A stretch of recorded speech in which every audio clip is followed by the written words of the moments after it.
네, 승객 여러분 안녕하십니까? 우리 비행기는 카라스코 국제공항에서 출발해 산티아고까지 가는 우루과이 공군 571편입니다. 산티아고까지의 비행시간은 약 3시간 정도로 예정하고 있으나 기상 상황에 따라 다소 차이가 발생할 수 있는 점 양해 부탁드립니다.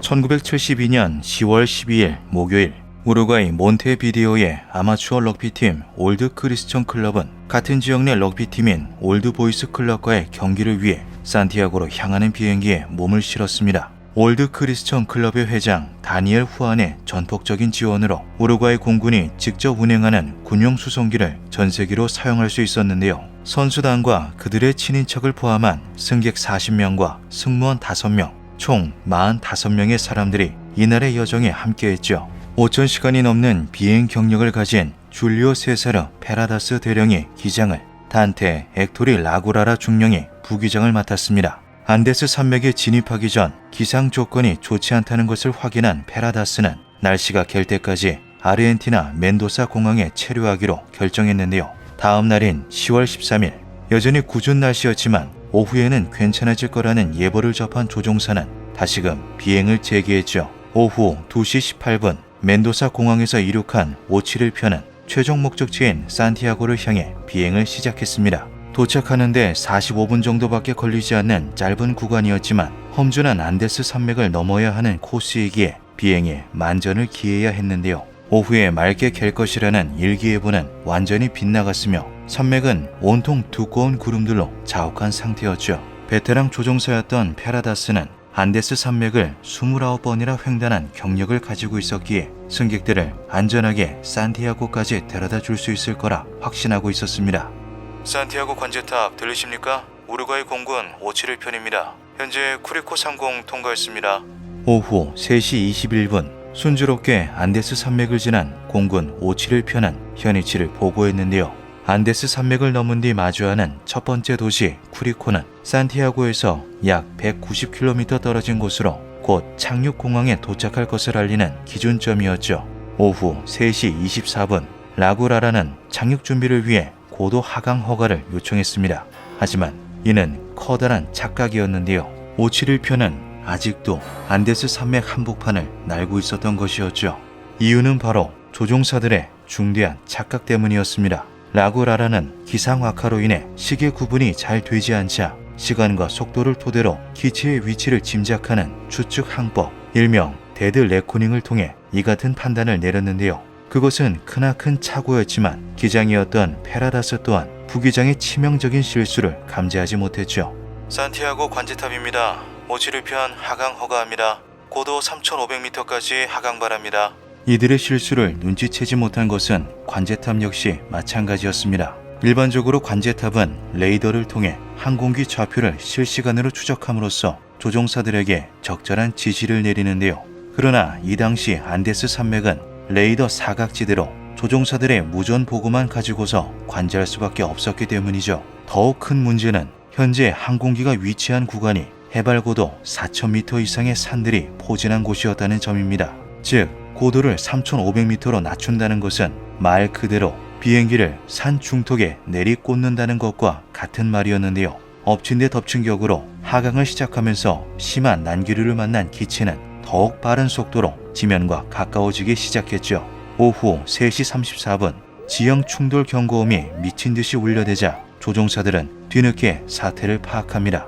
조종실 앞창 흐린 안개를 뚫고서 보이는 것은 거대한 안데스의 산맥이었는데요. 객실에 난 창문으로 눈 덮인 설산을 목격한 승객들 역시 저마다 비명을 질러댔죠. 두 베테랑의 필사적인 조종하에 직각으로 상승한 비행기는 가까스로 정면 충돌을 피할 수 있었지만 그 대가는 가혹했습니다. 완전히 균형을 잃어버린 기체의 오른쪽 날개가 산봉우리와 정면 충돌하고 만 것인데요. 처참하게 부서진 오른쪽 날개는 날카로운 칼날이 되어 그대로 꼬리 날개를 박살냈죠. 충격으로 동체 일부가 떨어져 나갔지만 속력은 줄지 않았습니다. 아직 엔진이 작동 중이었던 기체는 관성에 의해 계속해서 앞으로 날아갔고 이윽고 왼쪽 날개마저 바위에 부딪히고 말았는데요. 아수라장이 된 비행기 안 승객들은 여기저기 나뒹굴다 못해 밖으로 튕겨져 나가기도 했죠. 산산조각난 동체는 시속 350km의 속도로 경사면을 따라 쭉 미끄러지며 마침내 안데스 산맥 한가운데에 완전히 처박혀버립니다.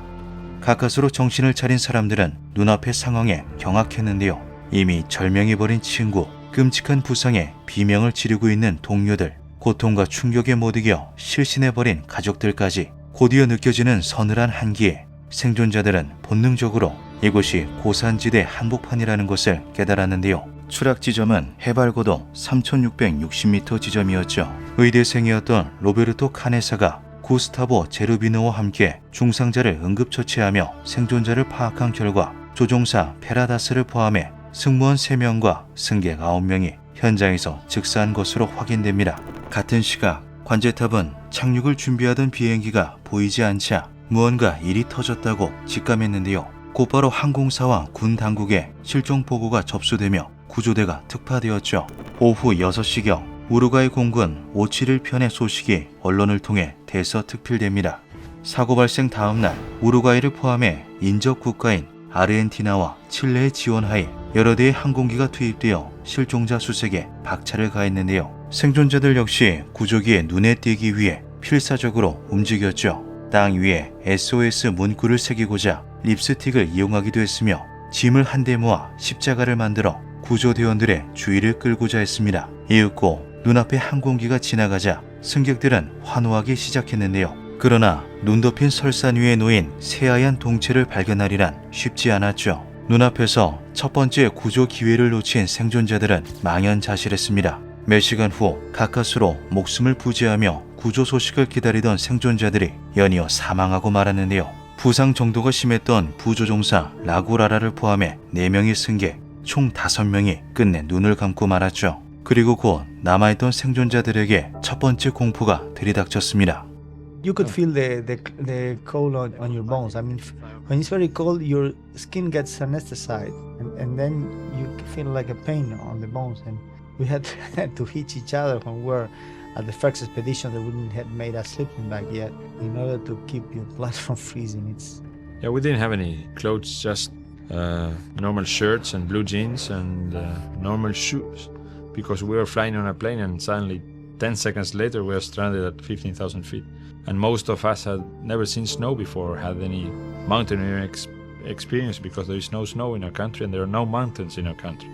살을 에워싸는 안데스의 칼바람을 직격으로 마주한 생존자들은 생전 처음 마주하는 추위에 극한의 공포를 느꼈는데요. 그럼에도 불구하고 생존에 대한 불신은 쉽사리 꺼지지 않았죠. 서로 힘을 모은 그들은 비행기 좌석 시트와 바닥에 널브러져 있는 짐을 가지고 동체 안에 추위를 피할 수 있는 간이 대피소를 만들기 시작했습니다. 고작 3평 남짓한 좁디 좁은 공간에 몸을 우겨넣은 28명의 생존자들은 서로 돌아가며 잠을 자는 방식으로 체온을 유지했는데요. 절망스러운 상황임에도 불구하고 신락 같은 희망을 붙잡고 싶었던 생존자들은 여러 생존 시스템도 구축했죠. 어릴 적부터 목장 생활을 하며 여러 장비를 손수 만들었던 피토 스트라우치의 주도하에 좌석 선반에서 뗀 판금으로 간이 집수기를 만드는가 하면 남은 좌석 시트로 눈 위를 건너기 편한 스노우 슈즈도 제작했습니다. 하지만 몇 날 며칠을 기다려도 구조대는 오지 않았는데요. 첫 번째 구조 기회를 포함해 무려 3대의 항공기가 사고 지점을 지나갔지만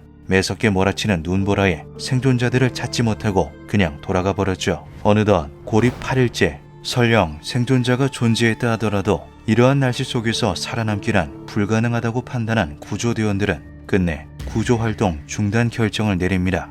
고립 9일째, 일전에 입은 부상과 저체온증으로 인해 생존자 1명이 그만 사망하고 말았는데요. 눈앞에서 자신의 가족과 친구가 연이어 사망하는 것을 보게 된 사람들은 눈물을 흘리며 생존의 의지를 다잡았죠. 고립 11일째, 생존자 무리 중 로이 할레이가 항공기 좌석 사이에서 AM 트랜지스터 라디오를 발견했습니다. 약간의 전기공학 지식을 가지고 있었던 그는 비행기에서 떨어진 전기 배선을 가지고 안테나를 만들었는데요. 지직거리는 잡은 뒤에 들리는 음성에 모든 이들이 귀를 기울였죠.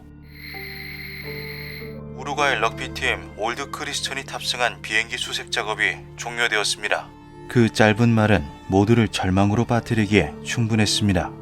And immediately we tried to help our friends and people that were injured, thinking for a very soon rescue. But minutes went by and hours, days and months before we were rescued. I mean, it was crazy how they couldn't find us. And even they called off the search 10 days later because the weather conditions were horrible, and they were saying no one can survive a plane crash in the Andes. The search for the Uruguayan plane that crashed in the Andean mountain range with the rugby team Old Christians has come to an end. We try to cheat ourselves mentally in a way. 절망스러운 시간도 잠시 곧바로 남아있던 생존자들에게 두 번째 공포가 들이닥쳤는데요. 바로 극한의 배고픔이었죠. 기체와 널브러진 잔에 이곳저곳을 간신히 뒤진 끝에 초콜릿바 8개, 작은 잼병 3개, 홍합 통조림 1개, 아몬드 통조림 1개, 대추야자 몇 개, 사탕 몇 개, 말린 자두, 와인 몇 병을 구할 수 있었습니다. 그리고 이 작은 식량을 나눠 먹어야 하는 인원은 무려 27명이었는데요. 앞으로 얼마 동안 이곳에서 버텨야 하는지 모르는 상황에서 식량을 배분하기란 쉽지 않았죠. 초콜릿이 묻은 땅콩 하나를 천천히 빨아먹었습니다. 아주 조금씩, 정말 조금씩만 깨물었죠. 그렇게 3일을 반복했어요. 그리고 마침내 그 땅콩을 다 먹어버렸을 땐 더는 아무 음식도 남아있지 않았습니다. 당연하게도 식량이 떨어지는 것은 순식간이었고 극심한 공복 속에서 며칠을 신음하던 사람들은 끝내 이성을 상실하고 맙니다. 비행기 좌석과 안전벨트, 신발 가죽은 물론 담배와 치아까지 닥치는 대로 위장에 구겨넣고 토하기를 반복한 이들은 하루가 멀다 하고 수척해졌는데요. 사냥이나 채집을 통해 식량을 구해보려고도 했지만 해발고도 3600m의 극한 환경에서는 마땅한 사냥감조차 없었죠. 참을 수 없는 허기에 몸부림치던 이들은 차마 상상하기도 싫었던 생각 하나를 떠올리게 됩니다. Being with Carlitos and trying to sleep at night, and I say, Carlitos, what are you thinking? I say to Nando,